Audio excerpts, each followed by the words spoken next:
ingin saya sampaikan Pak Bu, musuh-musuh Islam mereka bahu-membahu, gotong royong, membangun kerjasama buat satu kekuatan.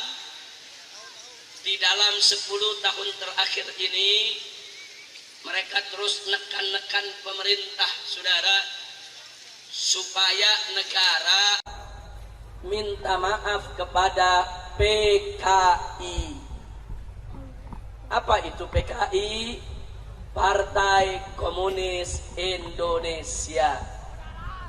Saudara, dulu tatkala Gus Dur menjadi presiden, kelompok ini menekan, membujuk Gus Dur untuk meminta maaf kepada PKI atas nama negara.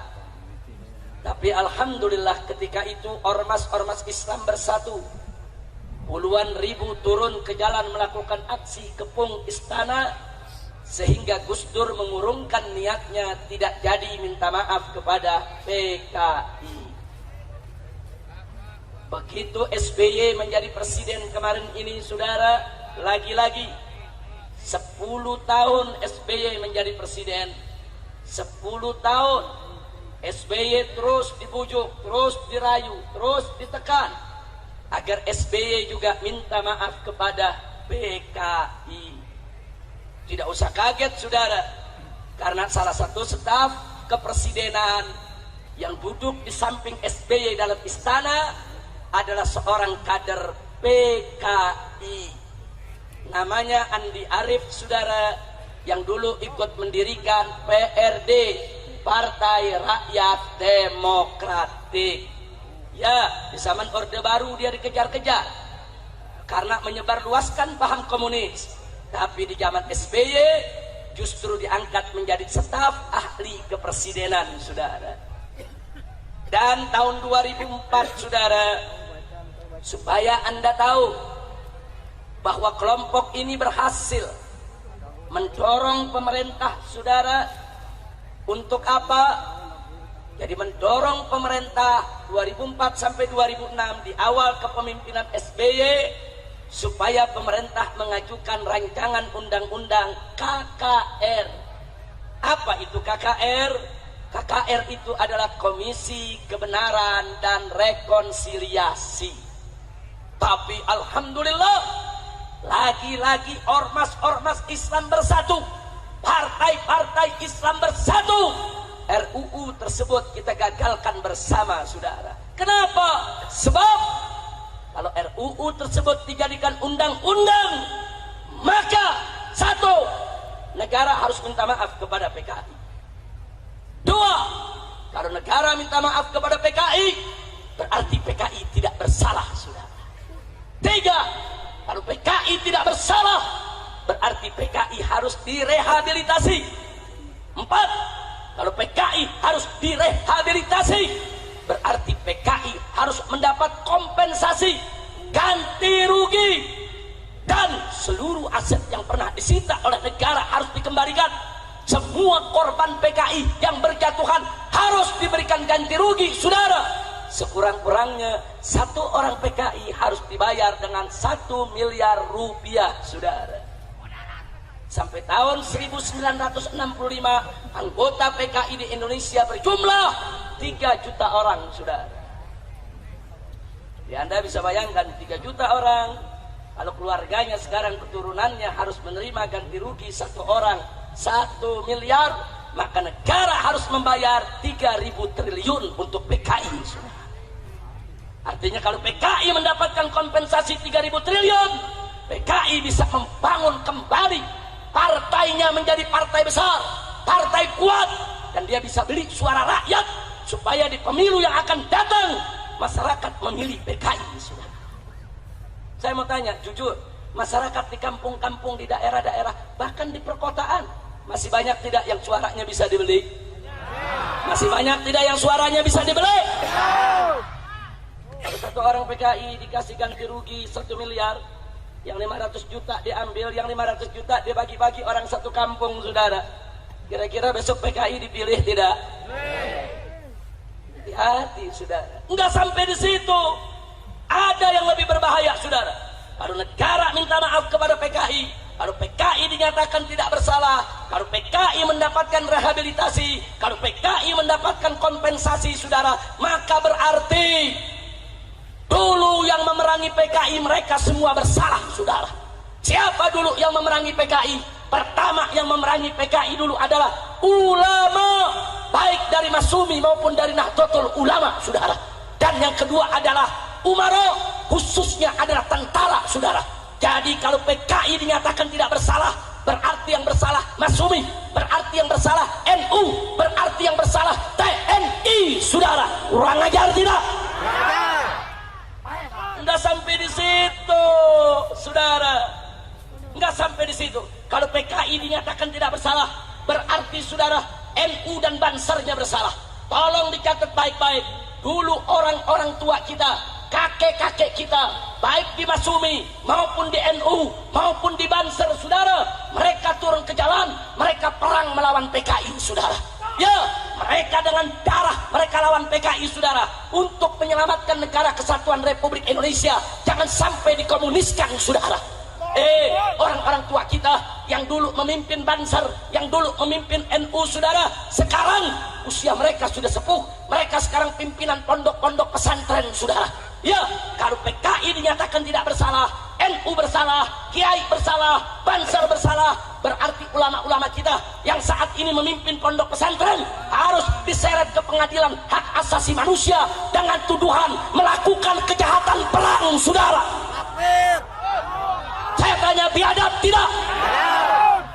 Jangan main-main, saudara. Ini bukan persoalan kecil.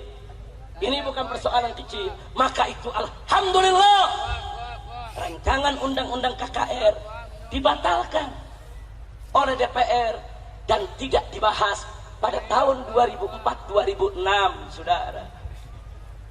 Tiba-tiba di tahun 2015 ini rancangan undang-undang tersebut muncul lagi, saudara, diserahkan lagi oleh pemerintah ke DPR untuk dibahas kembali, saudara.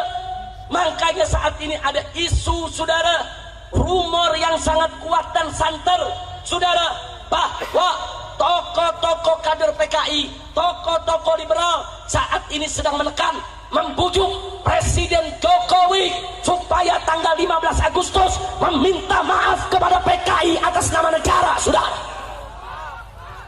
Saya mau tanya, biarkan atau jangan? Biarkan atau jangan? Diamkan atau lawan? Takbir! Makanya, saudara, tadi saya katakan kita mesti bersatu. Liberal itu bersatu, anak-anak komunis itu bersatu. Mereka rame-rame tekan presiden, saudara. Mereka rame-rame bujuk presiden.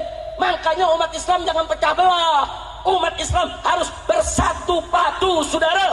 Kalau PKI bisa tekan Jokowi, kenapa kita umat Islam tidak bisa tekan Jokowi, saudara?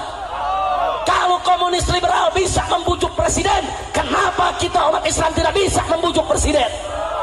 Betul, betul.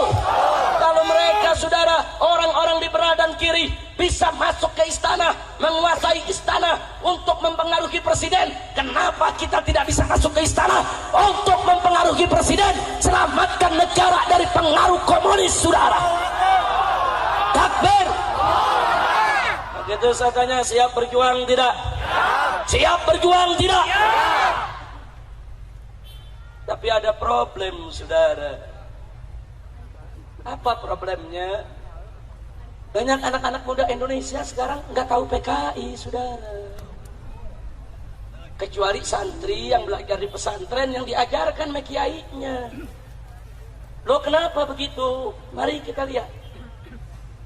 Warga negara Indonesia yang mencicipi pendidikan antara tahun 1965 sampai 1998, insya Allah semua tahu tentang PKI, saudara. Kenapa? Sebab dari tahun 1965 sampai tahun 1998, secara pengkhianatan PKI, secara kebiadaban PKI, secara kekejaman PKI, secara kezaliman PKI menjadi kurikulum wajib pendidikan, saudara. Dari SD sudah diajarkan. sampai SMP, sampai SMA, nggak ada anak Indonesia yang tidak tahu, saudara. Dari Sabang sampai ke Merauke, betul? Tapi begitu reformasi tahun 1998 sampai hari ini, sejarah kebiadaban PKI dihapus dari kurikulum, saudara. Tidak boleh lagi dimasukkan dalam pelajaran pendidikan di sekolah-sekolah, kurang ajar. Ini reformasi kebangsaan atau reformasi PKI, saudara? Semenjak reformasi 1998, dalam buku sejarah perjuangan kemerdekaan Indonesia tidak ada lagi cerita soal pengkhianatan PKI. Makanya anak-anak warga Indonesia yang lahir tahun 1990, yang tahun 98 baru masuk SD, sampai hari ini banyak di antara mereka tidak dengar sejarah tentang PKI, saudara. Betul? Betul? Oh, enggak sampai di situ. Dari tahun 80-an sampai tahun 98, saudara, TVRI sebagai televisi nasional Indonesia setiap tanggal 30 September selalu setiap tahun memutar ulang film tentang pengkhianatan PKI, pengkhianatan G30S PKI, betul? Tapi setelah reformasi tahun 1998, TVRI sampai hari ini nggak berani lagi untuk putar itu film, saudara. Masya Allah. TVRI diancam, TVRI ditekan, TVRI dipaksa, nggak boleh untuk putar itu film lagi, saudara. Kalau mereka bisa paksa TVRI, kenapa kita nggak bisa paksa juga? Betul? Kalau mereka bisa tekan TVRI, kenapa kita nggak bisa tekan, saudara? Maka itu kita mesti tekan, paksa, dorong TVRI, saudara, agar G30S PKI tentang pengkhianatannya tanggal 30 September yang akan datang harus diputar kembali di TVRI di seluruh Indonesia, saudara. Takbir! Takbir! Setuju tidak? Setuju tidak? Siap datangi TVRI pusat? Siap berikan tekanan? PKI bisa neken, kenapa kita nggak bisa? Saya mau tanya, apa kita umat Islam lemah, saudara? Siap bersatu? Siap bersatu? Ini pentingnya persatuan. Kalau kita berjuang sendiri-sendiri, kita lemah, saudara. Makanya banyak anak-anak muda kita yang lahir setelah tahun 1990, mereka tidak tahu siapa PKI. Berbahayanya sekarang buku PKI di mana-mana dibebaskan. Dulu nggak boleh buku-buku yang bela PKI diterbitkan, disebarluaskan, saudara. Tapi sekarang di mana-mana buku-buku yang bela PKI disebarluaskan. Bahkan ada film-film yang bela PKI sengaja diputar di bioskop-bioskop kita, saudara. Ada film Jagal, ada film Senyap, ada film Lastri, ada film Sang Penari, saudara. Ini film semua bela PKI. Ini film semua menjadikan PKI sebagai pahlawan. Ini film diputar di bioskop-bioskop, dilempar ke dalam YouTube, saudara. Untuk tujuan apa? Supaya masyarakat merasa iba, kasihan kepada PKI, seolah-olah PKI korban, seolah-olah PKI terzalimi, seolah-olah PKI bukan penjahat tapi pahlawan. Kurang ajar. Insya Allah. Begitu saya mau tanya, kira-kira malam ini perlu tidak buka tentang PKI? Mau tahu PKI? Mau tahu sejarah PKI? Baik, sudah. Tapi saya tidak bisa bahas dari awal sampai akhir semua. Saya ambil momentum-momentum yang penting saja. Setuju? Baik, saudara, perhatikan baik-baik. Di bulan Mei tahun 1914, tatkala Indonesia masih dijajah oleh pemerintah Hindia Belanda, datanglah 85 tokoh komunis Belanda, saudara, yang berasal dari Partai Sosialis Belanda. Mereka datang ke Indonesia, mereka tinggal di Indonesia, Lalu mereka membentuk asosiasi perburuhan, asosiasi buruh. Sudah, mereka rekrut buruh-buruh di pelabuhan, buruh-buruh pabrik, buruh-buruh perusahaan, saudara. Mereka beri nama ISDV. Itu dalam bahasa Belanda, saudara, itu singkatan dari Indiski Sosial Demokratis Vereniging, saudara. Disingkat ISDV. Kurang lebih artinya Asosiasi Perburuhan Hindia Belanda. Nah, kemudian saudara, setelah ini didirikan, semua pengurusnya orang Belanda, tapi anggotanya orang kita, saudara. Buruh-buruh dibujuk, pekerja dibujuk, petani dibujuk, saudara. Dijanjikan perlindungan, dijanjikan pembelaan. Kalau ikut asosiasi ini, karena yang mimpinnya orang Belanda, kalau ada apa-apa nanti dibela sama orang Belanda, saudara.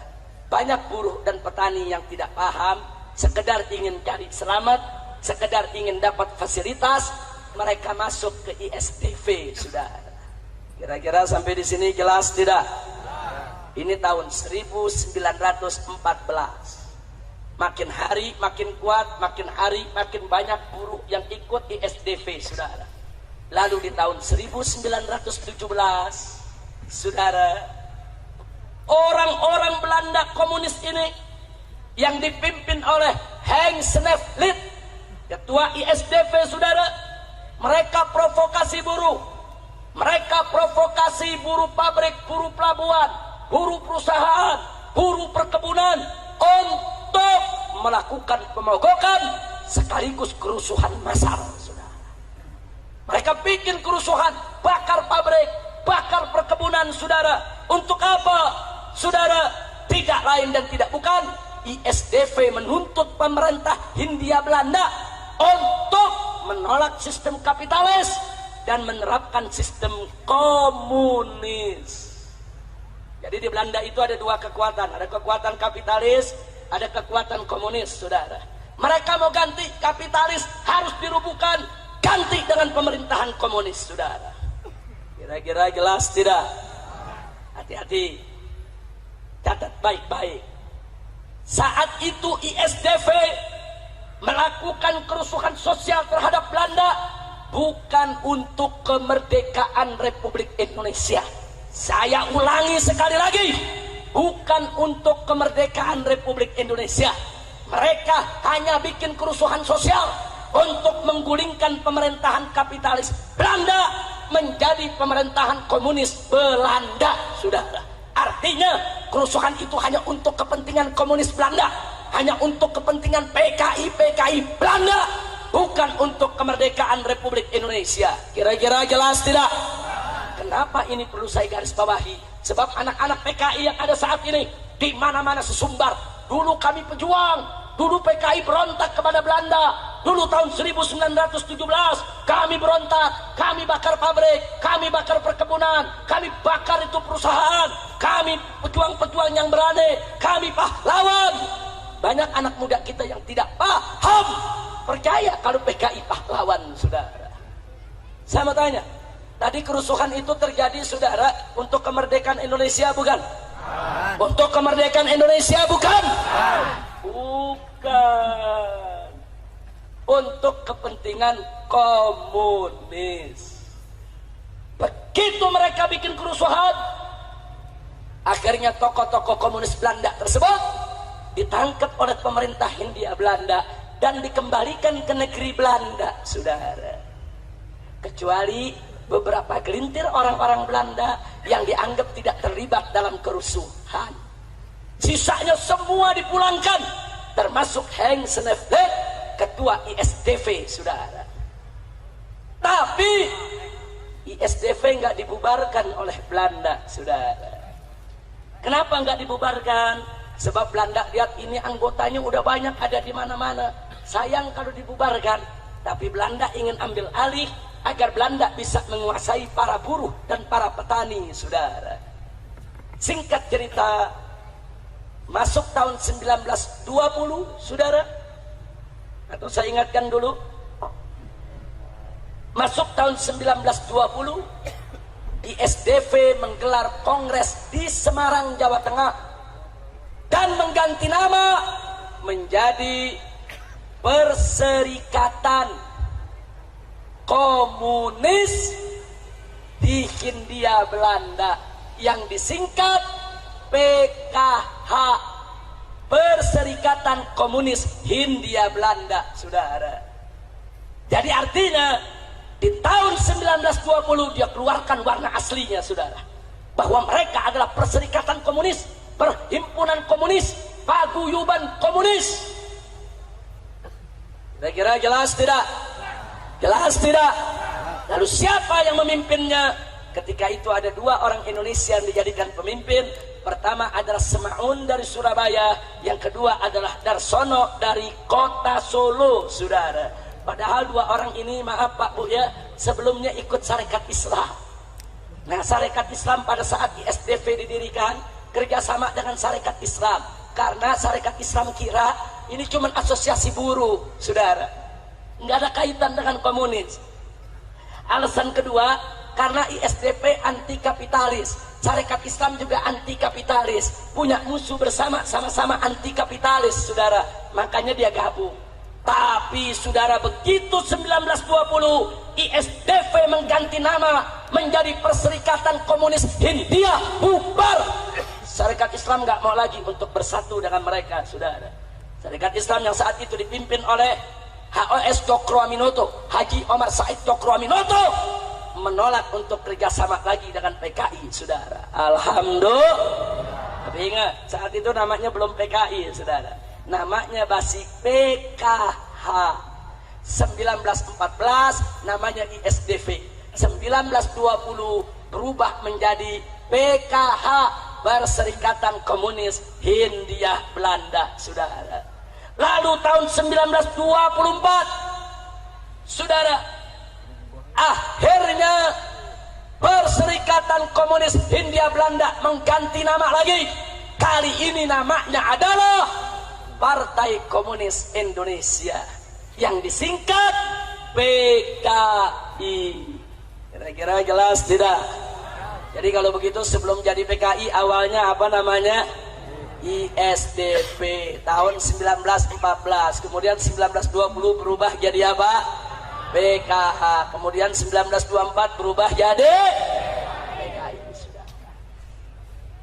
Nah, kemudian di tahun 1926 dan 27 Partai Komunis Indonesia, saudara, karena merasa sudah lebih kuat, kali ini anggotanya lebih banyak, dia pujuk buruh-buruh, dia pujuk petani-petani, saudara, dia pujuk orang-orang miskin, saudara, untuk masuk ke dalam Partai Komunis Indonesia. Begitu anggotanya sudah lebih banyak dibandingkan tahun 1917, akhirnya tahun 1926 lagi-lagi mereka melakukan kerusuhan. Mereka bakar pabrik, bakar perkebunan, bakar perusahaan, saudara. Mereka lakukan kerusakan di mana-mana. Luar biasa. Pemerintah Hindia Belanda marah, saudara. Akhirnya pimpinan PKI ketika itu, saudara, yaitu Semaunnya, kemudian Darsononya, musuhnya, Aliminnya, semuanya ditangkap dan semua dibuang ke Moskow, Rusia, saudara. Ya, pimpinan PKI dibuang ke Rusia. Mereka bisa hidup di Rusia. Lalu bagaimana dengan petani? Bagaimana dengan buruh yang mereka rekrut, saudara? 13.000 petani ditangkap oleh Belanda. Puluhan mereka gantung, ratusan mereka siksa habis-habisan. Insya Allah. Ya, dari dulu PKI senang mengorbankan rakyat kecil, mengorbankan buruh, mengorbankan petani. Biadab. Makanya petani sama buruh jangan sembarangan ikut PKI, betul?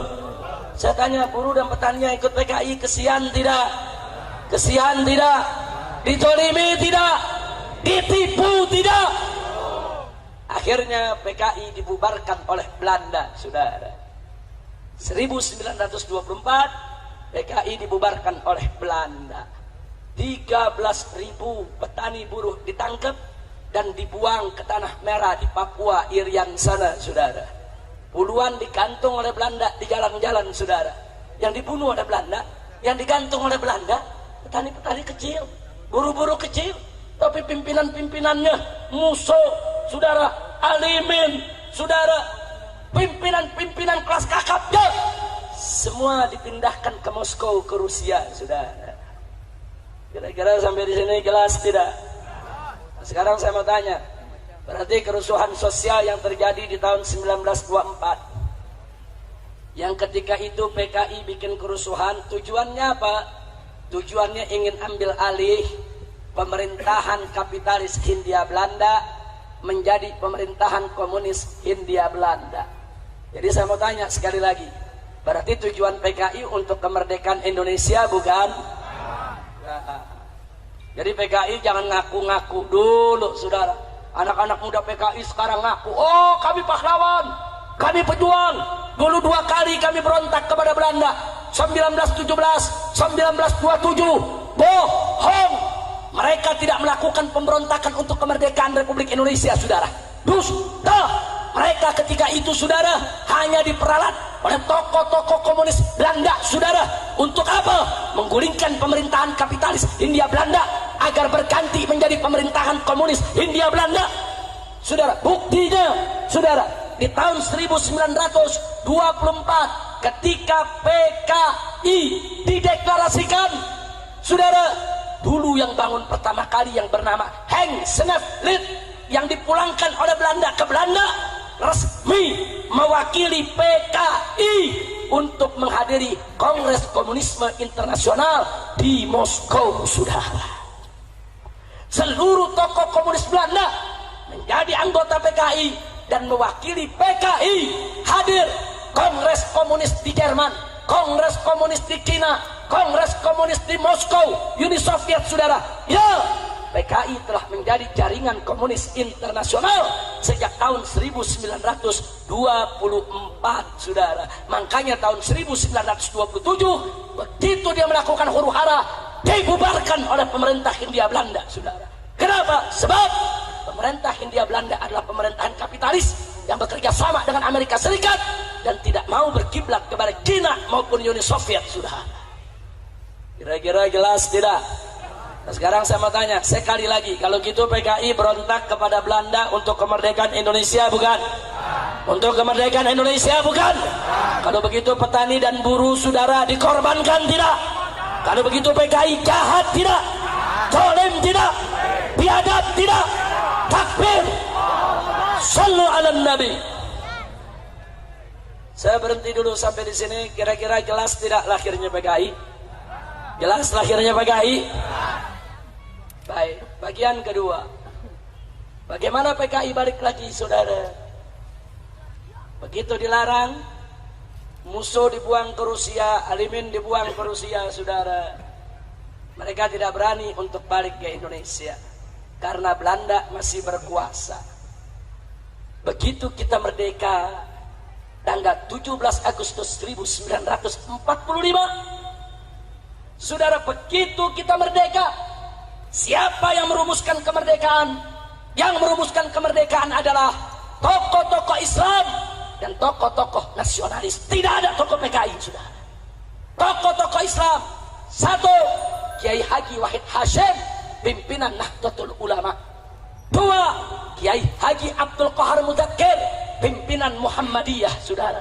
Tiga, Kiai Haji Agus Salim, pimpinan Sarekat Islam, saudara. Dan dari tokoh nasionalisnya ada Bung Karno, Bung Yamin, Bung Hatta. Mereka inilah yang merumuskan kemerdekaan Republik Indonesia. PKI tidak ikut, PKI tidak merumuskan, PKI tidak ikut dalam rapat persiapan untuk kemerdekaan Indonesia, sudah. Tidak. Kenapa? Sebab memang PKI tidak pernah berpikir Indonesia merdeka, saudara. Catat itu baik-baik. Jadi yang berjuang saat itu siapa? NU, Muhammad Serikat Islam bukan? Islam bukan? Mereka yang merumuskan, saudara. Merdekalah kita pada tanggal 17 Agustus 1945. Begitu kita merdeka, tokoh-tokoh PKI dari Moskow pulang, saudara. Pulang ini, musuhnya pulang, aliminnya pulang, rame-rame pulang. Kenapa mereka berani pulang? Karena Belanda udah lari, saudara. Karena Belanda udah nggak ngejajah Indonesia lagi. Kemana mereka waktu Jepang menjajah kita? Saudara, kemana? Kalau memang mereka pejuang kemerdekaan, mestinya saat Jepang datang mereka turun dong. Enggak, mereka enggak turun lawan Belanda maupun lawan Jepang, saudara. Tapi begitu kita merdeka, mereka balik lagi, saudara. Begitu mereka balik, tanggal 21 Oktober, baru 2 bulan kita merdeka, mereka deklarasikan kembali Partai Komunis Indonesia yang dipimpin oleh Musso. Kira-kira sampai di sini jelas tidak? Jelas tidak? Begitu mereka dirikan PKI, mereka nggak dianggap. Bung Karno nggak nganggap, Bung Hatta nggak nganggap, ormas Islam nggak nganggap, saudara. Akhirnya mereka pakai cara licik. Bagaimana supaya mereka dianggap? Mereka lakukan teror di mana-mana, saudara. Begitu bulan Oktober 45, mereka deklarasikan PKI, tidak disambut oleh bangsa Indonesia, tidak disambut oleh para pendiri Republik Indonesia. Mereka melakukan teror, saudara. Di awal bulan November, saudara, mereka bergerak di basis mereka. Ketika itu mereka punya banyak pengikut di Tegal, Brebes, Pemalang, Pekalongan. Mereka rebut, bupatinya mereka tangkap, camatnya mereka tangkap, lurahnya mereka tangkap, kepala polisi di wilayah mereka tangkap, mereka paksa untuk turun dari jabatan, dan mereka ganti dengan orang-orang PKI, saudara. Dan kalau nggak mau mereka turun, mereka dibunuh, saudara. Makanya, saudara, beberapa bupati mereka bunuh, camat mereka bunuh, kepala-kepala desa mereka bunuh, yang tidak mau turut kepada mereka, saudara. Akhirnya mereka rebut, saudara, Keresidenan Pekalongan, meliputi Tegal, Brebes, Pemalang, dan mereka serbu Cirebon. Tentara ditangkepi, tentara dilucuti, Cirebon bupatinya ditangkap, saudara. Bukan itu saja, mereka juga masuk ke daerah Banten, saudara. Di Banten ada geng Cek Mama, tokoh PKI Banten. Mereka culik Bupati Lebak, saudara, yaitu Raden Harti Winangun. Mereka bunuh di jembatan Serang, saudara. Enggak sampai di situ, mereka bergerak di Tangerang. Mereka culik tokoh nasional Otto Iskandar Dinata. Mereka tangkap, mereka sembelih, mereka bunuh karena tidak setuju dengan PKI. Insya Allah. Jadi supaya anda tahu, saudara, kenapa mereka lakukan itu? Karena mereka punya basis. Basisnya buruh dan petani, saudara. Di mana mereka punya basis, mereka bunuh yang nggak mau tunduk kepada mereka. Di mana mereka tidak punya basis, mereka pura-pura baik kepada umat Islam, saudara. Di Jawa Barat PKI nggak ada basisnya, saudara. Alhamdulillah. Di Jawa Barat dari dulu sampai sekarang basis Islam, bukan basis PKI. Betul? Betul? Takbir. Hidup Islam. Hidup Jawa Barat. Takbir. Sallu ala Nabi. Pertanyaannya, apa hasil teror yang dilakukan oleh PKI? Saudara, ketika itu kita baru merdeka. Yang namanya baru merdeka, pemerintah masih lemah, tentara masih lemah, polisi masih lemah. Betul? Betul? Baru merdeka 2 bulan dirongrong sama PKI, saudara. Biadab ini PKI, saudara. Makanya PKI bisa rebut Brebes, rebut Tegal, rebut Pemalang. Kenapa dia bisa rebut? Dia rebut Tangerang, dia rebut Serang, saudara. Kenapa dia bisa rebut? Karena saat itu Bung Karno masih lemah, pemerintahan masih lemah. Biar kita tahu, biadab. Kalau gitu PKI pengkhianat, tidak. Tapi taktik mereka berhasil, saudara. Akhirnya mereka dipanggil oleh Bung Karno. Bung Karno bujuk mereka untuk tidak mengganggu rakyat. Apa hasilnya, saudara? Tahun 1947 terpaksa akhirnya Bung Karno tidak ada jalan lain. Tokoh PKI diangkat menjadi Perdana Menteri Republik Indonesia, saudara. Dialah yang bernama Amir Sarifuddin Harahap. Itu tokoh PKI, saudara, jadi Perdana Menteri. Ya, niat Bung Karno baik.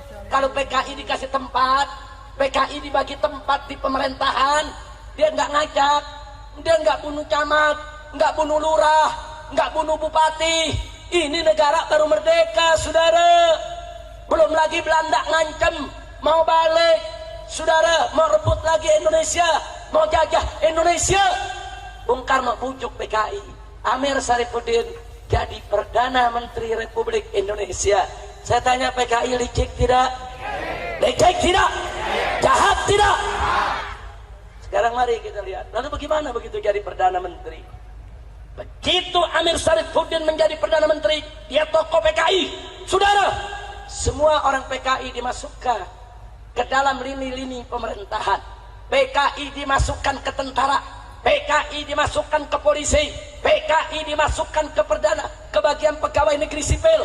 PKI diangkat dari camat, diangkat dari bupati, di mana-mana PKI menjadi pejabat. Ya, saudara, tentara semua angkatan, angkatan darat disusupi PKI, angkatan udara disusupi PKI, angkatan laut disusupi PKI, kepolisian disusupi PKI. Kok bisa orang Perdana Menterinya PKI, saudara? Insya Allah, bahaya tidak? PKI nguasai, saudara. Masumi protes, ulama protes, kiai protes, datang ke Bung Karno supaya Amir Syarifuddin diberhentikan dari Perdana Menteri. Ini berbahaya. Semua pejabat diganti dengan PKI. Tapi ketika itu Bung Karno tidak punya alasan. Apa alasannya mau berhenti? Subhanallah, alasan itu datang setahun kemudian. Di tanggal 17 Januari, saudara, tahun 1948 terjadi perjanjian Renville, saudara, antara Indonesia dengan Belanda. Indonesia diwakili oleh Perdana Menterinya, yaitu tokoh PKI Amir Syarifuddin.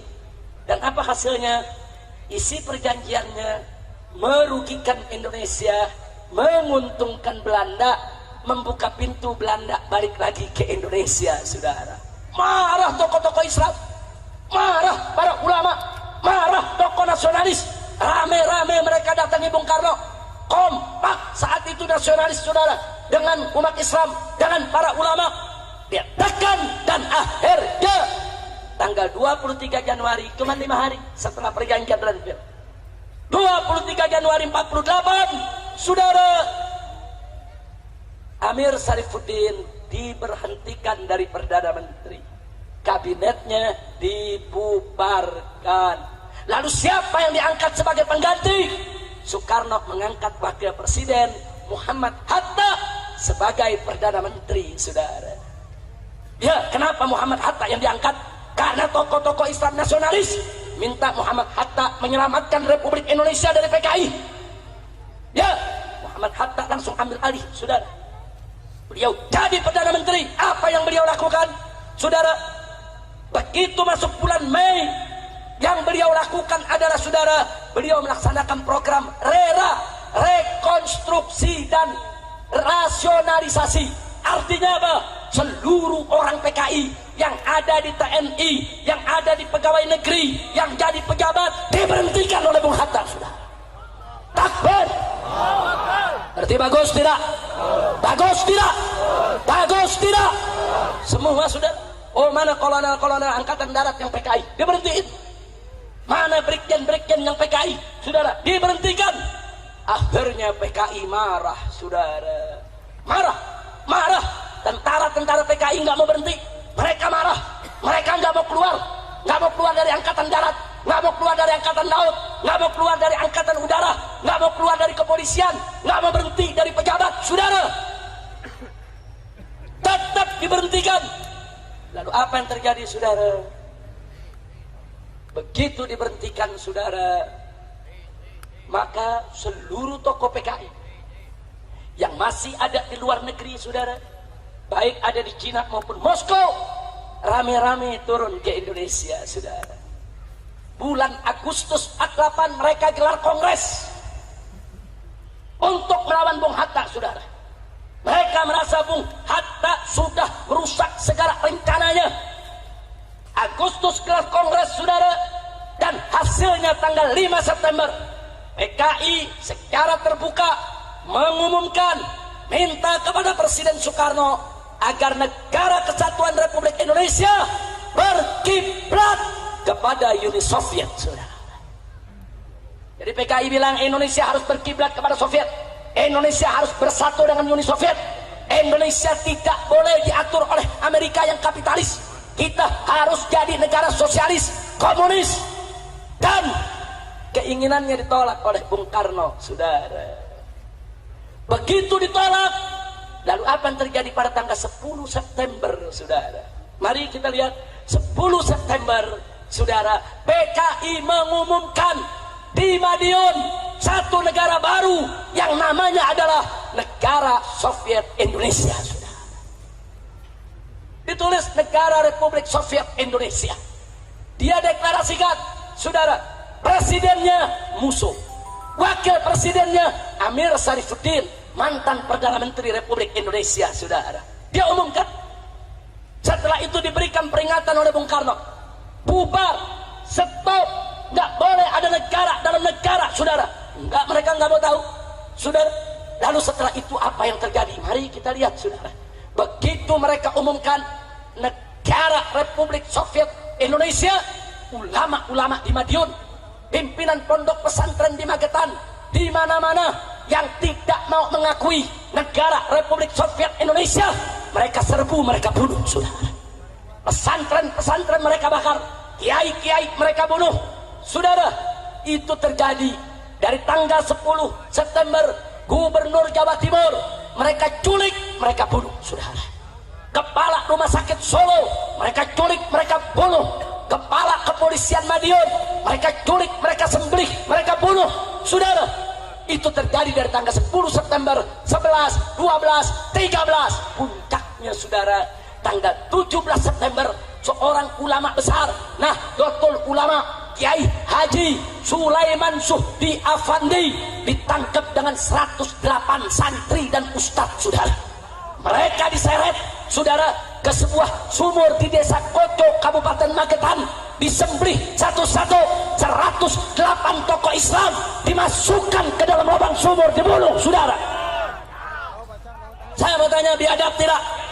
Biadab tidak? Dari situ mereka rebut satu persatu, saudara.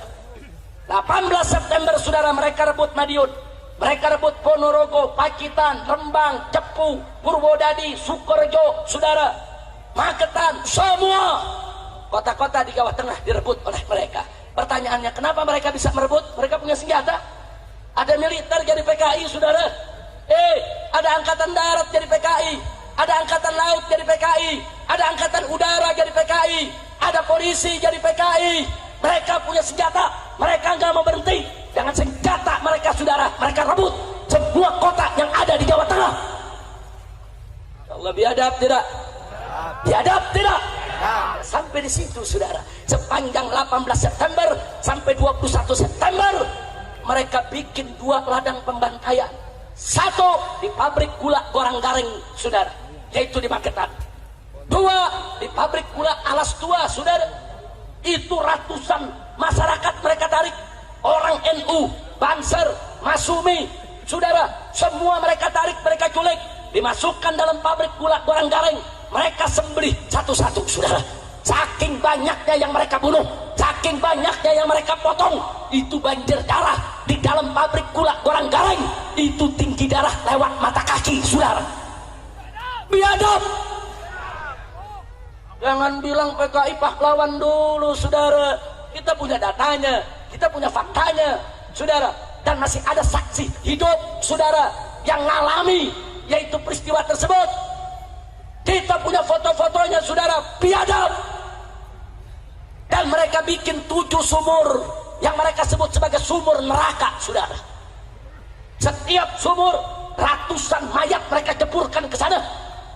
Mayat bupati, mayat camat, mayat kepala kepolisian, mayat kiai, mayat santri, mayat pimpinan partai Islam, saudara, mayat Banser, semua mereka jeburkan dalam 7 sumur. Satu sumur, saudara, ada yang 200 kerangka mayat, ada yang 300 kerangka mayat, saudara.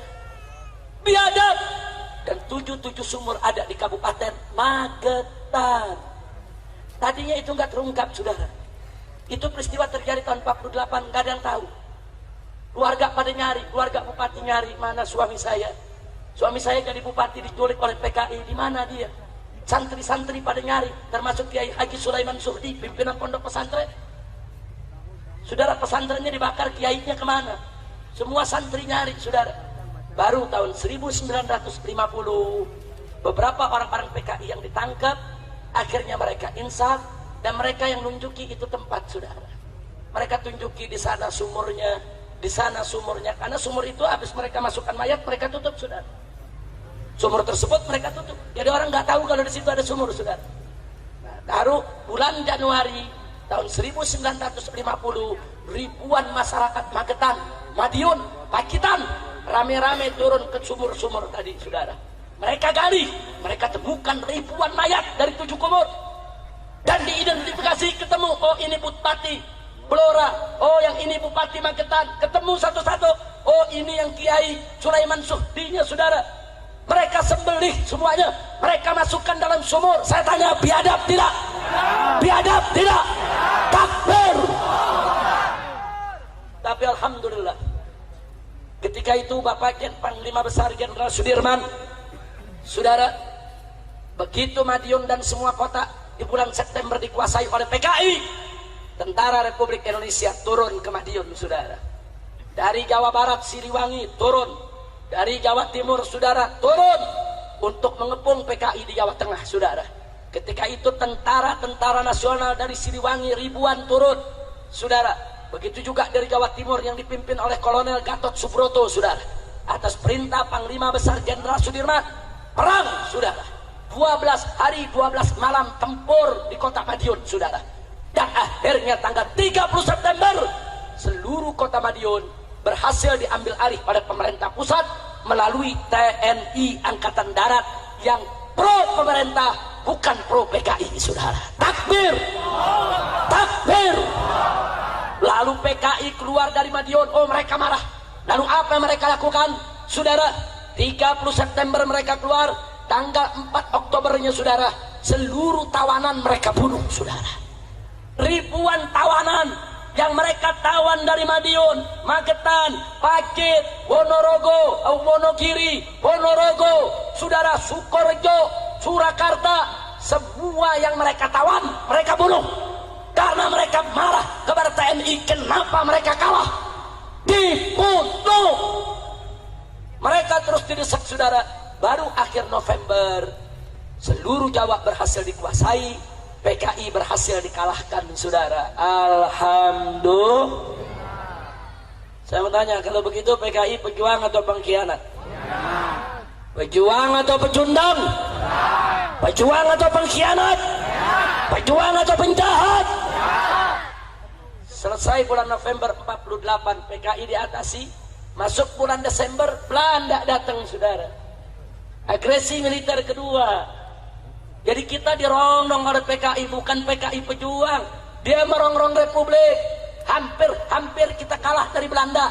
Hampir kita jatuh lagi ke Belanda, saudara. November PKI dikalahkan, saudara. Desember Belanda datang lagi ke Indonesia untuk menjajah Republik ini, saudara. Ya, PKI biadab, PKI tolim, PKI penjahat. Maka itu saya mau tanya sekali lagi, kalau gitu PKI bahaya tidak? Bahaya tidak? Layak dibubarkan tidak?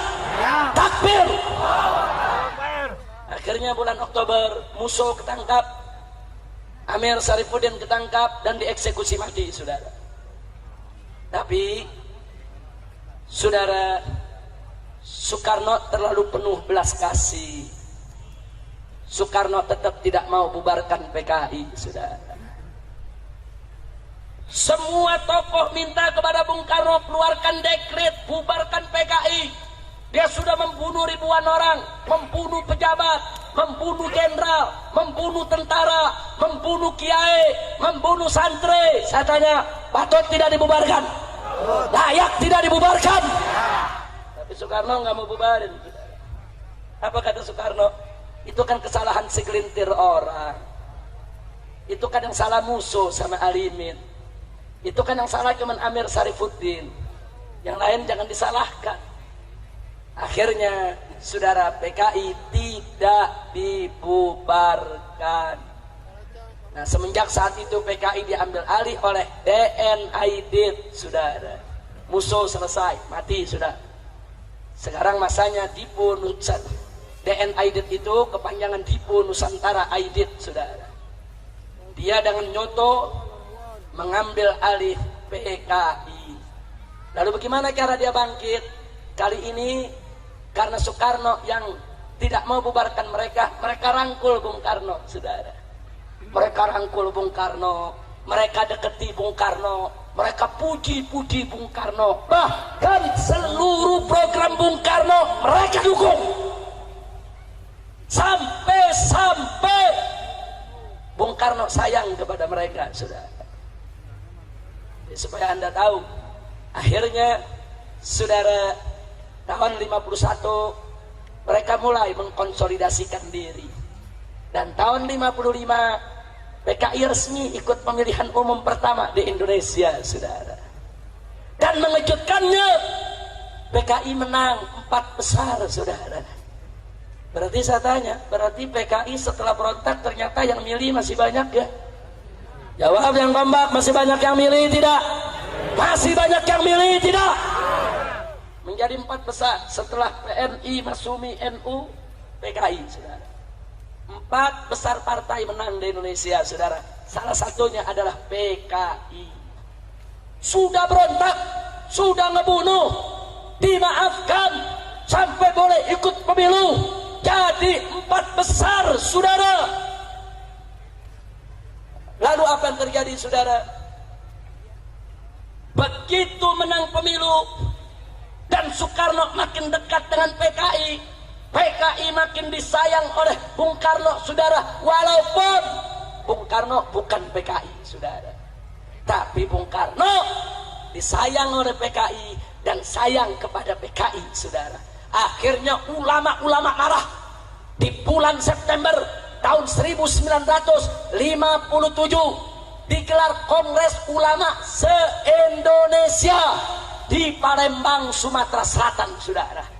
Putusan para ulama se-Indonesia dalam pertemuan Kongres Palembang, saudara, adalah meminta kepada Presiden Soekarno untuk mengeluarkan dekret pelarangan paham komunis dan pembubaran partai PKI, saudara.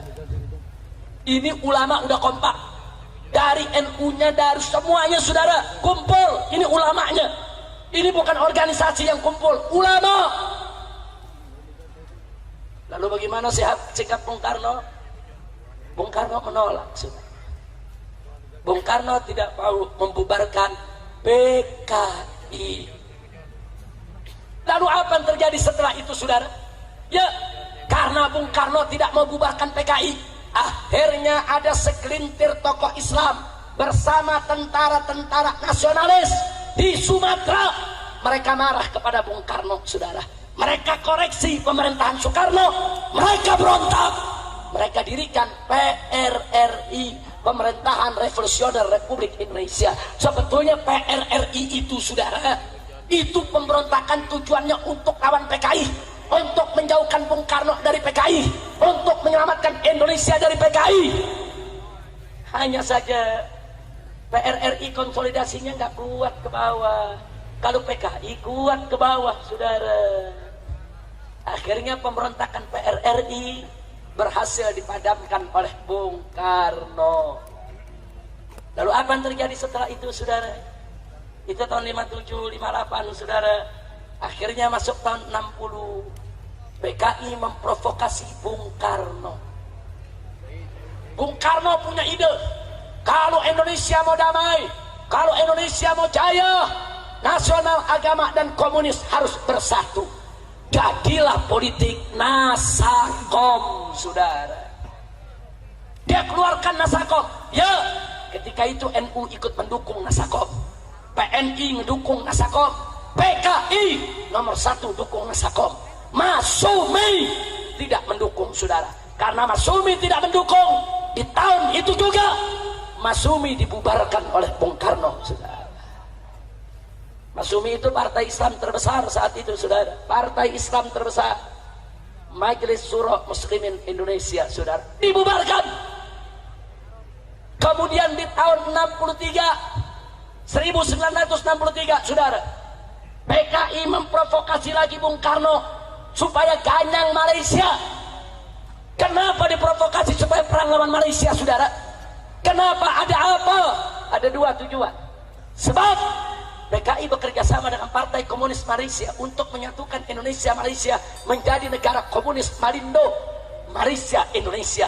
Bukan itu saja, PKI sudah hitung kalau Indonesia perang lawan Malaysia, tentaranya kurang.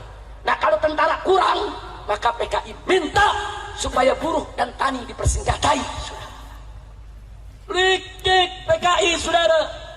Ulama protes, tidak setuju, nggak boleh ganyang Malaysia, nggak boleh buruh dan petani dikasih senjata berbahaya. Ormas Islam yang bernama GPII, Gerakan Pemuda Islam Indonesia, demonstrasi tolak itu semua, dibubarkan. GPI dibubarkan oleh Bung Karno, saudara. HMI dibubarkan oleh Bung Karno, saudara. Pokoknya yang nggak setuju dengan politik Bung Karno semua dibubarkan. Bukan itu saja, ulama-ulama protes ditangkap, di penjara. Siapa aja di penjara? Satu, almarhum Kiai Haji Buya Hamka. Dua, Kiai Haji Yunan Helmi Nasution. Tiga, Kiai Haji EZ Mutakin, saudara, tokoh Jawa Barat.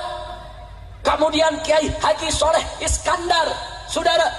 Ada belasan kiai, semuanya ditangkap, dijebloskan ke penjara karena anti PKI. Jadi di sini saya tidak mengatakan Bung Karno PKI, enggak.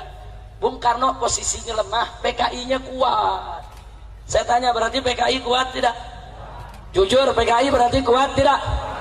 PKI minta Bung Karno bubarin Masumi, dibubarin. PKI minta Bung Karno bubarin GPI, dibubarin. PKI minta Bung Karno perang lawan Malaysia, perang.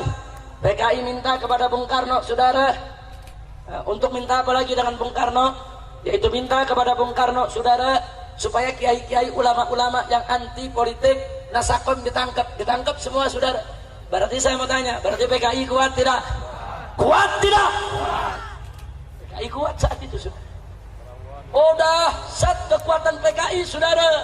Biar Anda tahu, akhirnya, saudara, bulan Juli tahun 1965 secara resmi Bung Karno mengizinkan, saudara, dibentuknya angkatan kelima, buruh dan tani diberikan senjata, saudara. Begitu diizinkan, saudara, maka PKI, saudara, mendatangkan 2000 kadernya. 2000 kadernya dibawa ke Jakarta, dikumpulkan di lapangan Halim Perdana Kusuma untuk dilatih perang, saudara. Mereka diajarkan cara lempar granat, diajarkan cara nembak, resmi, legal, seizin presiden. Masya Allah, itu bulan Juli tahun 1965, saudara. Mereka atur semua rencana, saudara. Partai Murba itu dulu kawannya PKI, yang dirikan Tan Malaka. Dulu Tan Malaka ikut PKI, tapi begitu tahu kekejaman PKI, dia keluar dari PKI, saudara. Dia dirikan partai baru, namanya Partai Murba. Apa itu Murba? Musyawarah Rakyat Banyak. Partai Murba memberitahu kepada Bung Karno, awas, PKI mau kudeta. Oh, PKI marah, minta kepada Bung Karno, bubarkan Partai Murba. Dibubarkan. Masya Allah. Saya tanya, kalau gitu PKI kuat tidak? Jujur, kuat tidak? Kuat tidak? Tibalah bagian akhir, saudara. Tanggal 30 September. Tentara-tentara Angkatan Darat sudah gerah, saudara. Gerah dengan PKI, jenderal-jenderal gerah. Kenapa jenderal-jenderal gerah? Karena banyak kolonel direkrut PKI. Karena banyak prajurit direkrut PKI, saudara. Ini jenderal semua gerah. PKI tahu kalau jenderal-jenderal ini gerah. Bagi PKI ini ancaman. Akhirnya tanggal 30 September pagi, Gerwani Gerakan Wanita Indonesia milik PKI dan Pemuda Rakyat milik PKI demo besar-besaran di Jakarta. Puluhan ribu orang demonstrasi 30 September pagi, saudara. Malamnya mereka culik 7 jenderal kita, saudara. Mereka culik, mereka bawa ke lubang buaya, semuanya mereka bunuh dan mereka masukkan ke dalam lubang buaya, saudara. Ada Jenderal Ahmad Yani, kemudian MT Haryono, saudara. Kemudian masih banyak lagi jenderal-jenderal yang lainnya. Yang selamat saat itu tidak terbunuh adalah Jenderal Abdul Haris Nasution, saudara. Tapi sungguh pun beliau tidak terbunuh, pengawalnya terbunuh, Kapten Pierre Tendea. Putrinya yang baru berusia 5 tahun tetap ditembak oleh PKI.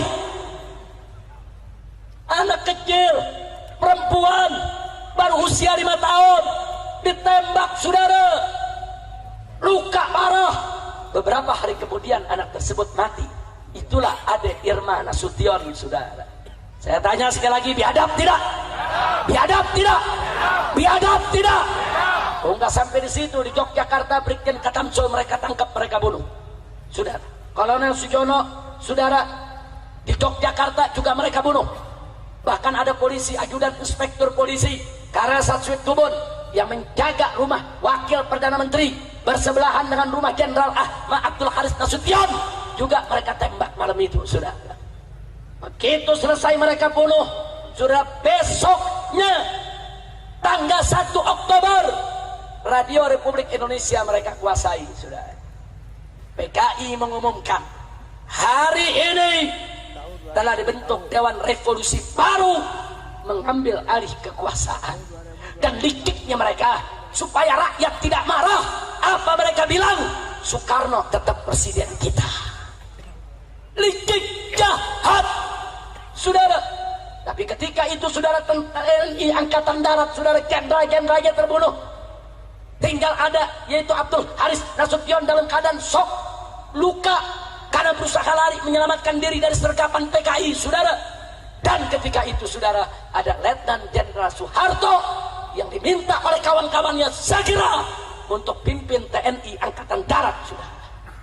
Akhirnya Soeharto, saudara, memimpin TNI Angkatan Darat. Dia serbu Radio Republik Indonesia pada tanggal 2 Oktober, saudara. Dia rebut, dia umumkan lagi ke seluruh Indonesia bahwa kudeta PKI gagal. Negara tidak bisa diambil alih oleh PKI. Tentara mengambil alih dan Soekarno tetap sebagai presiden. Jadi mereka ini licik, saudara. Mereka mau adu domba kita, saudara. Tinggal Presiden Soekarno bingung harus bersikap apa. Yang ini bela Soekarno, yang ini bela Soekarno, saudara. Ya, ketika itu posisi Soekarno lemah, saudara. Kira-kira jelas tidak? Akhirnya Soeharto mengerahkan RPKAD, saudara. RPKAD, Resimen Pasukan Khusus Angkatan Darat, kalau sekarang disebut Kopassus, saudara. Dipimpin oleh Sarwo Edi. Siapa itu Sarwo Edi? Sarwo Edi adalah mertua SBY, saudara. RPKAD dipimpin oleh Sarwo Edi menyerbu Halim Perdana Kusuma, saudara. Ya, mereka tempur. Ternyata di sana, ya, ada tentara Angkatan Darat yang jadi PKI, ada Angkatan Laut yang jadi PKI, ada Angkatan Udara yang jadi PKI, ada polisi yang jadi PKI. Mereka semuanya ditangkap, saudara. Bahkan yang menggerebek rumah-rumah jenderal itu Cakrabirawa. Cakrabirawa itu tentara, itu pengawal presiden, saudara. Tentara, mereka yang culik daripada para jenderal, mereka yang bunuh, mereka kerja buat PKI. Insya Allah. Berarti saya tanya, kalau gitu dulu tentara disusupi tidak? Tentara disusupi tidak? Akhirnya setelah direbut Halim tanggal 5 Oktober, saudara, tanggal 5 Oktober, setelah Halim direbut, baru dikeluarkan itu jenazah dari para jenderal yang sudah ada di Lubang Buaya, saudara. Saya tanya sekali lagi, PKI kejam tidak? Kejam tidak? Nah, melihat kekejaman PKI seperti itu, saudara, NU pecah kongsi. Marah NU, saudara. Akhirnya, saudara, NU marah. Maka NU dan Ansor turun demo di kota-kota di Pulau Jawa, saudara, menolak kekejaman PKI. PKI tersinggung. 13 Oktober NU Banser turun di jalan di seluruh kota di Pulau Jawa. PKI tersinggung. Lalu apa yang mereka lakukan? Di basis-basis PKI, saudara, Kiai NU disembelih, Banser disembelih. Bahkan di Banyuwangi, saudara, tidak kurang dari 66 anggota Banser mereka culik, mereka racuni, mereka sembelih, mereka masukkan ke sumur, saudara. Ya, begitu itu terjadi, saudara. Begitu NU dibunuh oleh PKI di mana tempat, semua Banser marah. semua NU marah. Akhirnya bulan Oktober tersebut terjadi bentrok besar-besaran antara NU dan PKI, saudara. Di setiap kampung, setiap desa, tiap kecamatan. Jangan Anda bilang cuma NU yang bunuh PKI, saudara. PKI yang lebih dulu bunuh NU. Betul? Betul? Di kampung-kampung basis PKI, NU dibunuhi, NU disembelih, Banser disembelih. Makanya NU tidak diam, Banser tidak diam. Mereka turun di basis-basis NU, basis-basis Banser. Semua orang PKI ditangkapi, saudara. Ya, saling bunuh, saling hantam. Itu yang terjadi, dan saudara. Dan akhirnya PKI kalah, NU yang diberikan kemenangan oleh Allah Subhanahu wa Ta'ala. Takbir, takbir. Berarti saya mau tanya, jasa NU besar tidak? Jasa Banser besar tidak? Jasa tentara besar tidak? Takbir. Insya Allah. Saudara, kami di FPI punya file. Kami kumpulkan bebundal-bundal, satu bundal segini, semua foto-foto dan nama-nama korban ulama-ulama NU, korban kawan-kawan Banser yang dibunuh oleh PKI, saudara. Makanya anak-anak muda hati-hati kalau Anda buka ngajinya sama Syekh Google. Ini banyak sekarang ngaji sama Syekh Google, saudara. Tulis PKI, langsung dijawab sama Syekh Google. Nah, itu banyak tulisan-tulisan yang dibuat oleh PKI. Yang PKI ceritakan, kami dibunuh NU, kami disembelih Banser. Ketika itu NU jahat, Banser jahat, masa kami disembelih, masa kami dibunuh. Tapi yang mereka bunuh kiai, mereka nggak cerita, saudara. Saya mau tanya, siapa yang mulai ngebunuh, NU atau PKI? Jawab yang kompak. Yang memulai siapa? Yang jahat siapa? Yang bunuh kiai siapa? Jadi kalau Banser marah, wajar tidak? NU marah, wajar tidak? Umat Islam marah, wajar tidak?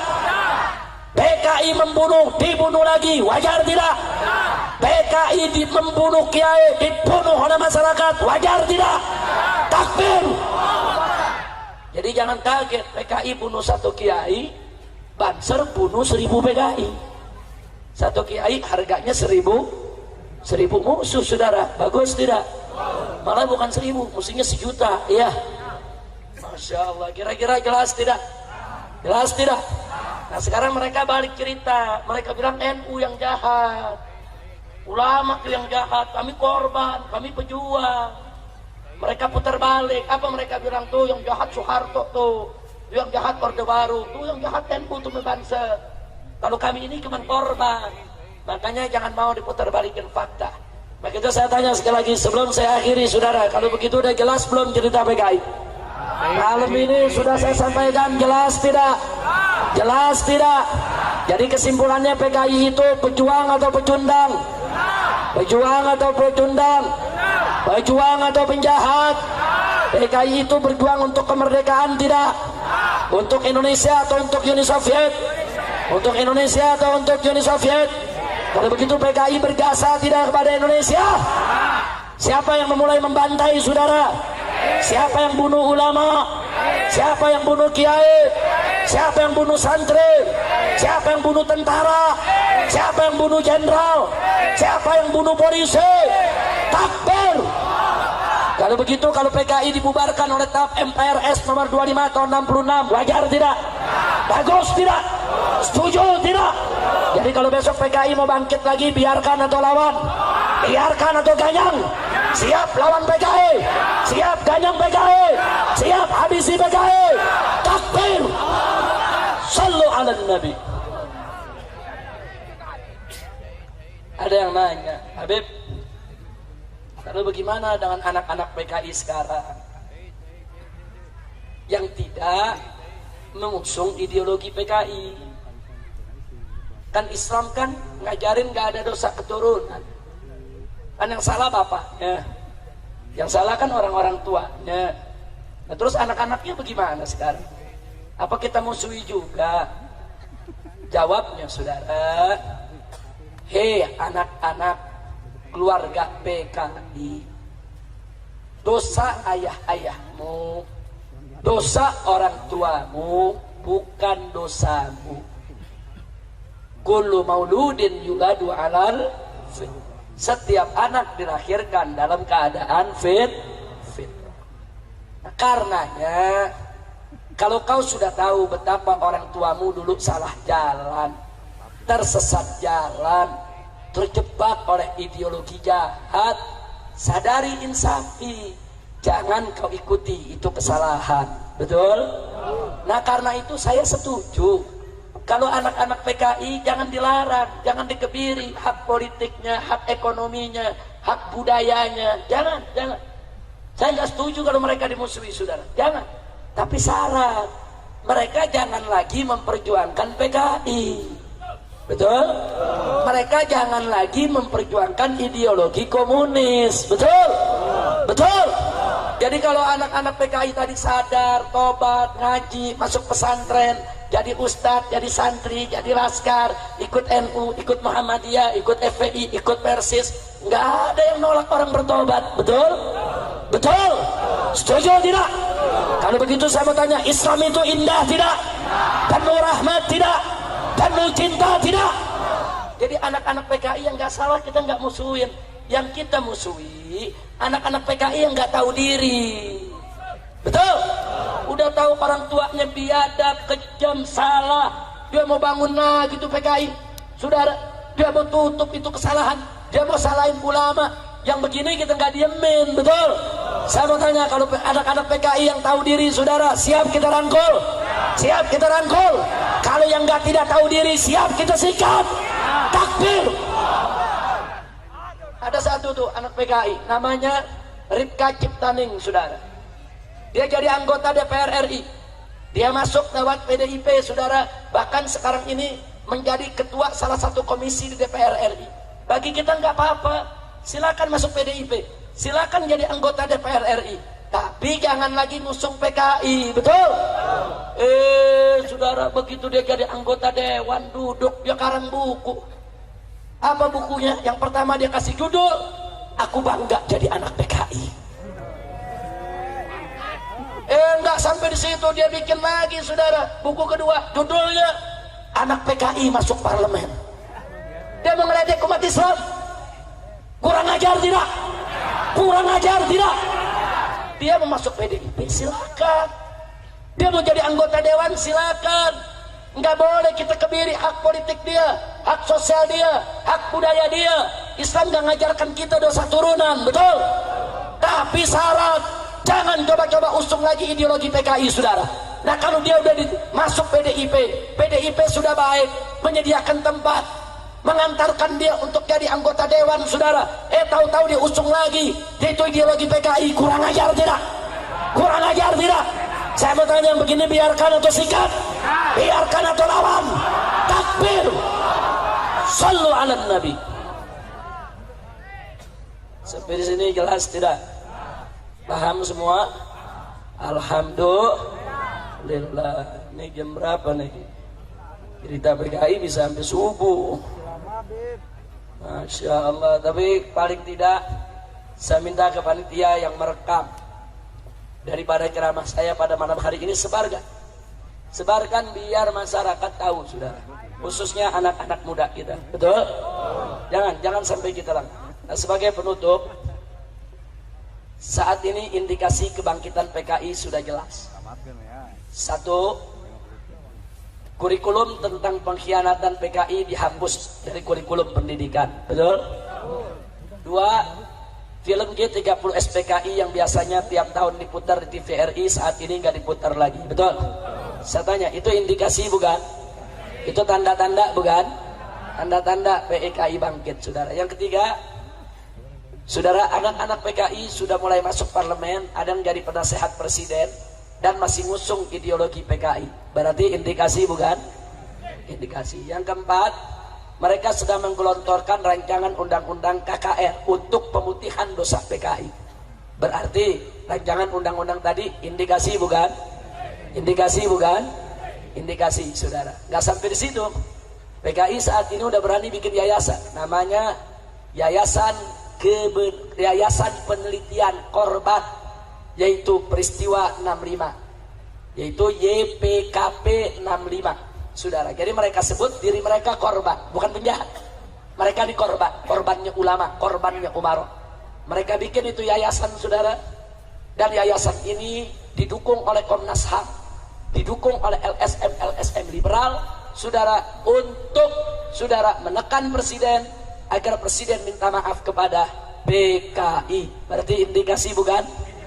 Indikasi bukan? Dan saya tambahkan lagi, saudara, beberapa partai di Indonesia dalam tahun 2013, 2014, 2015 sudah tanda tangan kerjasama dengan Partai Komunis Cina, saudara. Ada apa kerjasama dengan Partai Komunis Cina, saudara? Kalau bukan dia ingin menyebarkan kembali itu ajaran komunis, betul? Patut dicurigai tidak? Patut dicurigai tidak? Hati-hati, saudara. Yang berikutnya lagi, kemarin ini ada usulan, saudara. Ada usulan yaitu supaya kolom agama dalam KTP dihapus. Ada gak usulan begitu? Siapa yang ngusulin? Siapa yang ngusulin? Yang ngusulin Cina yang dulu banyak terlibat PKI, saudara. Tolong dicatat, di tahun 65 Cina banyak terlibat PKI.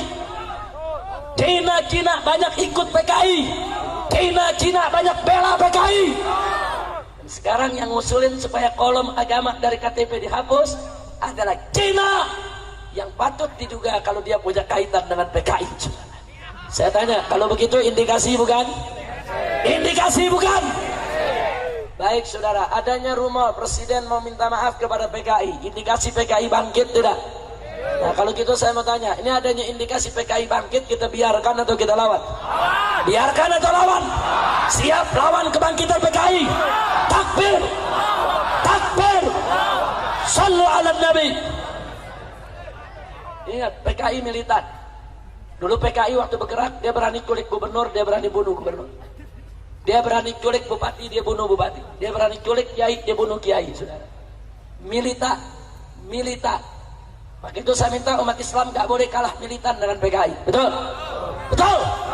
Kalau PKI berani mati untuk masuk neraka jahanam, berani mati untuk setan dan iblis, maka laskar-laskar Islam harus lebih berani mati untuk Allah dan Rasulnya, saudara. Takbir! Takbir!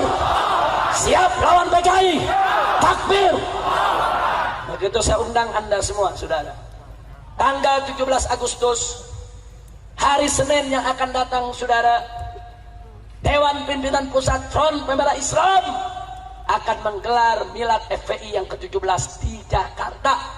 Kami akan ajak umat Islam untuk pawai keliling kota Jakarta, untuk membawa spanduk-spanduk anti PKI, anti komunis, anti liberal, anti kemunkaran. Kita kumpul bersama-sama, kita tunjukkan kepada Republik ini, kita tunjukkan kepada Presiden Jokowi yang ada di Jakarta, jangan coba-coba minta maaf kepada PKI, saudara. Setuju? Siap datang? Siap datang? Hari Senin tanggal 17 Agustus kami akan sholat subuh berjamaah, kemudian melakukan istighosah, melakukan zikir wirid, saudara. Setelah itu sekitar jam 9 kita akan keliling kota Jakarta, saudara, untuk sampaikan pesan. Yang membawa spanduk dari daerahnya bawa, tunjukkannya kita cinta Indonesia, kita cinta NKRI, kita cinta ini negara, kita nggak mau negara ini diobok-obok oleh PKI atau liberal atau siapapun. Setuju? Setuju? Hati-hati, sekarang orang liberal berteriak Indonesia bukan negara agama. PKI juga berteriak Indonesia bukan negara agama. Saya tanya, kalau begitu teriakan liberal dan PKI sama tidak? Sama tidak? Liberal mengatakan Indonesia bukan negara agama, Indonesia nggak boleh pakai hukum agama. PKI juga mengatakan Indonesia bukan negara agama, Indonesia nggak boleh pakai hukum agama. Kalau gitu liberal dan PKI sama tidak? Sama tidak? Maka itu kita katakan Indonesia, saudara, negara agama, negara berdasarkan ketuhanan yang Maha Esa. Ketuhanan yang Maha Esa itu adalah ajaran agama Islam, betul? Jadi hati-hati kalau ada orang mengatakan Indonesia bukan negara agama, itu PKI, saudara. PKI, saudara. Siapa bilang Indonesia bukan negara agama? Indonesia adalah negara agama yang berdasarkan ketuhanan yang Maha Esa. Oleh karenanya PKI yang anti agama, PKI yang anti Tuhan tidak berhak untuk ada di bumi bumi Indonesia yang berdasarkan agama, saudara. Takbir. Siap ganyang PKI, siap ganyang liberal. Takbir. Sallu ala Nabi. Alhamdulillah. Nah, itu yang saya sampaikan. Jadi kita kumpul di Jakarta tanggal berapa? 17 Agustus jam berapa? Subuh. Dari subuh sholat subuh berjamaah, istighatsah dulu.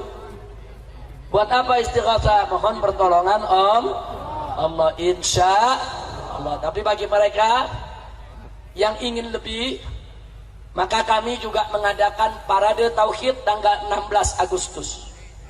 16 Agustus seluruh ormas Islam se-Indonesia akan ikut parade tauhid dari Senayan ke HI, jalan kaki bersama para habaib, para ulama, tokoh-tokoh nasional, saudara, untuk menolak kebangkitan PKI di Indonesia. Jadi itu hari Ahad tanggal 16 Agustus jam 7 pagi sampai jam 12. Besoknya saudara milad FPI. Nah, jadi kalau milad FPI tidak jalan kaki, dengan kendaraan keliling Jakarta untuk menunjukkan kepada pemerintah pusat, jangan coba-coba Indonesia digadaikan kepada komunis. Betul? Betul? Begitu saya mau tanya sebelum saya akhiri, apakah Anda redo kalau presiden minta maaf kepada PKI? Ridho tidak? Ridho tidak? Apakah Anda setuju kalau presiden minta maaf kepada PKI? Kalau begitu wajib dicegah tidak? Wajib dicegah tidak? Sudah seminggu ini Dewan Pimpinan Pusat Front Pembela Islam keliling ke pejabat-pejabat. Kemarin Habib Muhsin bin Zaid Al-Aktas, Imam FPI DKI, sudah bertemu langsung dengan Pangdam Jaya. Sudah memaparkan bukti-bukti, kita bawa bukti-bukti kebangkitan PKI. Kita minta Pangdam Jaya untuk waspada. Dan alhamdulillah Pangdam Jaya maupun Panglima TNI sampai saat ini masih konsisten anti PKI. Nah saudara, maka itu saya ingatkan kepada seluruh jajaran kepolisian, kepada seluruh jajaran militer, tentara dimanapun Anda berada, hati-hati, jangan sampai tentara disusupi lagi oleh liberal maupun PKI. Betul? Jangan sampai polisi disusupi lagi oleh liberal maupun PKI. Betul? Maka itu tentara dan polisi harus menjaga diri, tidak boleh disusupi lagi. Demi Allah, saudara, kalau PKI coba bangkit, maka saya akan ajak umat Islam dari Sabang sampai Merauke, angkat senjatamu, mari kita perangi PKI dimanapun berada. Takbir, takbir, takbir. Sallu ala Nabi. Siap bersatu, siap bersatu, siap bersatu, siap ganyang PKI, siap ganyang PKI. Takbir. Masya Allah. Nah, sekarang yuk sama-sama kita nyanyikan yel-yel anti PKI. Setuju gak? Ayo rame-rame semua rame-rame. Ayo, ayo ganyang PKI, ganyang PKI sekarang juga semua. Ayo, ayo ganyang PKI, ganyang PKI sekarang juga. Terus ayo, ayo ganyang PKI, ganyang PKI sekarang juga. Takbir, takbir, Allahu Akbar. Maka itu umat Islam harus bersatu. Setuju? Nih Ahlus Sunnah wal Jamaah wajib bersatu. Setuju? Setuju? Sebab Ahlus Sunnah wal Jamaah sekarang banyak dirongrong. Betul? Betul? Betul? Dirongrong orang Kristen radikal di Tolikara, Papua. Betul? Betul? Dirongrong lagi oleh aliran-aliran yang suka ngafir-ngafirin Ahlus Sunnah. Betul? Dirongrong lagi oleh aliran-aliran yang suka mengkafirkan para sahabat Nabi. Betul? Begitu sekarang dirongrong lagi oleh liberal dan PKI. Betul? Begitu saya mau tanya, Ahlus Sunnah wal Jamaah siap bersatu tidak? Siap bersatu tidak? Siap jaga Islam? Siap jaga aswaja? Siap tetap sebagai aswaja? Betul? Nah, sekarang sebelum kita tutup, saya mau ajak semua baca sholawat Badar, saudara, sambil kita baca syair tentang ciri-ciri Ahlus Sunnah wal Jamaah. Setuju tidak? Setuju tidak? Setuju? Silakan tim hadrah nanti mengiringi, tapi syarat kalau lagi sholatullahnya, hadrahnya boleh kencang. Tapi begitu syair Indonesianya dibawakan, hadrahnya jangan kencang-kencang. supaya syairnya terdengar, orang jadi tahu, oh Ahlus Sunnah begitu. Nah, mau tahu Ahlus Sunnah tidak? Betul? Di sini saya bawa salah seorang mahasiswa Universitas Al-Ahqaf Yaman, yaitu Al-Habib Muhammad Hanif bin Abdurrahman Al-Attas, untuk pimpin kita rame-rame baca selawat Badar sekaligus membawakan ciri-ciri aswaja. Tapi ingat, nanti kalau beliau ajak ini ciri-ciri aswaja, rame-rame kita ini ciri-ciri aswaja. Setuju? Nah, silakan Habib Hanif.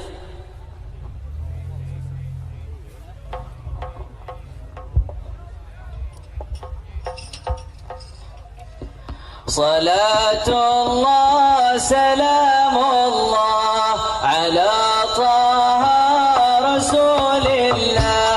Salatullah salamullah ala yasin habibillah. Salatullah salamullah ala taha rasulillah. Salatullah salamullah ala yasin habibillah. Wahai muslimin, wahai muslimat, mari aswaja dipegang kuat. InsyaAllah kita selamat di dunia juga akhirat. Salatullah salamullah ala taha rasulillah.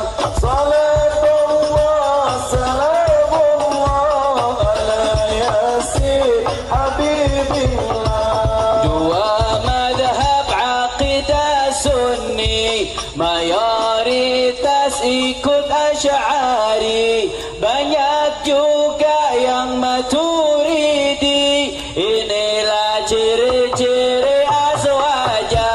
Salatullah salamullah ala taha. Semuanya ikut salawat sama Nabi. Salatullah salamullah ala yasin habibillah. Fiqih azwaja madhabnya empat, Syafi'i, Malik, Hanafi, Ahmad. Ikhtilaf umat membawa rahmat. Inilah ciri-ciri salatullah salamullah ala taha rasulillah. Salatullah salamullah ala yasin habibillah.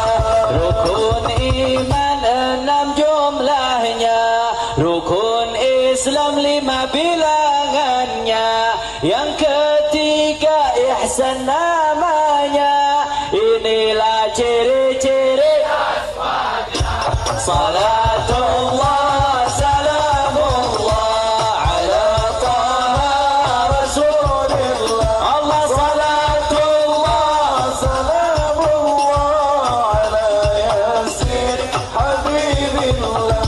Sumber hukum yang disepakati, Quran sunnah itu harga mati. Ijma' qiyas wajib ditaati. Inilah ciri-ciri salatullah salamullah ala taha rasulillah. Salatullah salamullah ala yasin habibillah.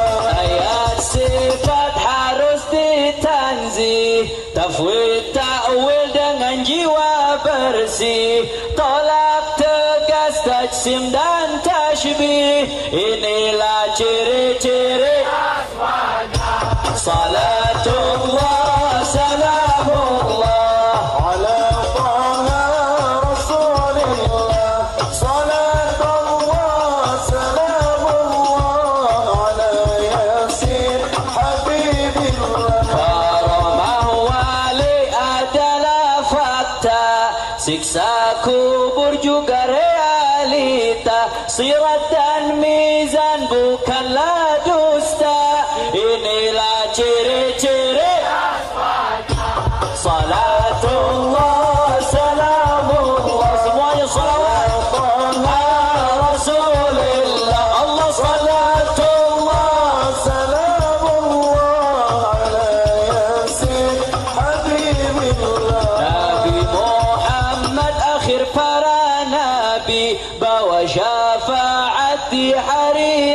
nanti wasilah kita kepada Rabbi. Inilah ciri-ciri salatullah salamullah ala taha rasulillah. Salatullah salamullah ala yasin habibillah. Nuriyah Nabi banyak dan berkah, pendamping Quran dan juga sunnah. Wajib mencinta cucu Fatimah. Inilah ciri-ciri salatullah salamullah ala taha rasulillah. Allah salatullah salamullah ala yasin habibillah. Sahabat Nabi bagaikan bintang, panutan umat terang benderang. Wajib dicinta, haram diserang. Inilah ciri-ciri salatullah salamullah ala taha rasulillah. Allah salatullah salamullah ala yasin habibillah. Sahabat Nabi adil riwayat, meski tak maksum seperti Ahmad, dengan ahlul bait begitu dekat. Inilah ciri-ciri salatullah salamullah ala taha rasulillah. Allah salatullah salamullah ala yasin habibillah. Imam Mahdi dari Dzurriyyah pasti datang, tak mungkin kalah. Khilafah tegak juga syariah. Inilah ciri-ciri salatullah salamullah ala taha rasulillah. Allah salatullah salamullah ala yasin habibillah. Isra Mi'raj fakta dan nyata, dengan jasad dan juga jiwa, melihat Allah Tuhan semesta. Inilah ciri-ciri salatullah salamullah ala taha rasulillah. Allah salatullah salamullah ala yasin habibillah. Ahlu sunnah madhab yang insaf, konsisten ikut jalannya salaf. Boleh ikhtilaf, tolak inhiraf. Inilah ciri-ciri salatullah salamullah ala taha rasulillah. Salatullah salamullah ala yasin habibillah. Alhamdulillah NU aswaja, alhamdulillah FPI aswaj, alhamdulillah kita aswaja, sampai mati tetap salatullah salamullah ala taha rasulillah. Salatullah salamullah ala yasin habibillah. Ayo semuanya ikut. Alhamdulillah NU aswad, alhamdulillah FPI, alhamdulillah kita sampai mati tetap salatullah salamullah ala taha rasulillah. Allah salatullah salamullah ala sekali lagi kita ulangi habibillah. Alhamdulillah NU alhamdulillah FPI, alhamdulillah kita sampai mati tetap